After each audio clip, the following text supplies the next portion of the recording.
smyslu.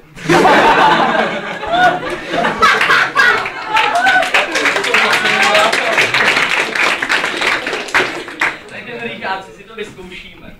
Já jako prostě přijdu do třídy, řeknu styk a vy vstanete. Jo. A pak už to každý z vás, milá z robotu, budete vědět. Takže, přišel jsem. Styk! Tak se mi to líbí, nyní žáci sedou. Vítám vás zde v této třídě, tato třída nese název první A. Dosud jste, milé děti, chodili do školky, ale teď budete chodit do opravdové velikánské školy. Mrňata. No a jaký je v tom rozdíl? Víte někdo z vás maličká? Pověď. Neví, no. Tady už si nebudeme jenom hrát, tady už si budeme také něco to je učit. jisté, je přece školka, pak je škola, ve školce se učí, ve škole... ve školce se hraje. To je chlapče, máš pravdu. Ale já jsem si ve školce taky nehrál. Ano.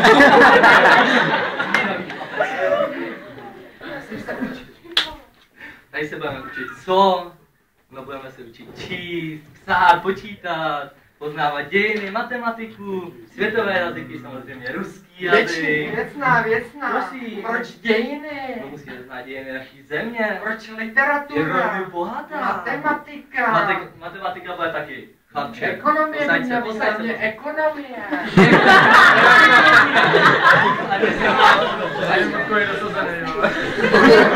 Jak to bude celé probíhat, milé děti? Bude to probíhat tak, že jedna vyučovací hodina bude mít 45 minut. Jasná, pane učitele, to ale není hodina. Jak to, že ne? Hodina má 60 minut. No jo, chlapče, posaď se. Dobře, vyučovací hodina je něco jiného než normální hodina. A ta má 45 minut. Normální hodina má kolik? No, maličká, pověď. 60 minut. Ano, ale tebe se neptal, chlapče. Teďka, no, normální hodina má sice 60 minut, ale naše vyučovací bude mít 45. No, není to hodina. Jak jsme řekli, chlapče. Je to 45 minut. Takže, milé děti, pokračujeme. Dál, co vás ještě čeká po té vyučovací hodině, po těch 45 minutách? Chlapče, budou přestávky. Malá přestávka bude 5 minut a velká dokonce 15. Proč 5 minut? To je úplně zbytečné. Ale prosím to za organismus regeneroval. On neřekl, že stačí minuta. Zbytečná ztráta času. Není. Děti se musí posvěžit, svačit.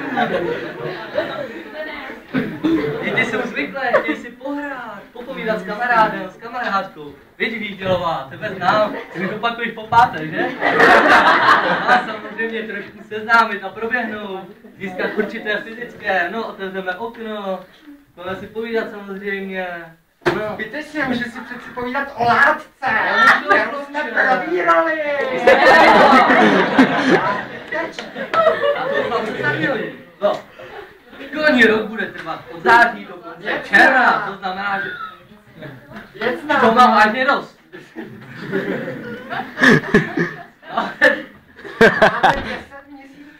Ale 10 měsíců, to máme školní rok. Rok trvá 12 měsíců. Školní rok trvá 10 měsíců. Dobře. Pak jsou 2 měsíce prázdniny, zasloužené děti, budeme si hrát, budeme na sluníčku opalovat se, koupat se, sbírat deváté houby. Co to pletu, ty nepleteš, chlapče, Má někdo nějaké připomínky, děti? Věcná. Já se chci zeptat, kolik je učitelů na jednoho žáka? Na jednoho žáka je na této škole 7 učitelů. Zbytečně moc, Ale prosím to bylo daleko méně. Jak se jmenuješ? Vaše Klauzu. Tak se seber Vašíku a táhni ho na gymnázium. Dobré.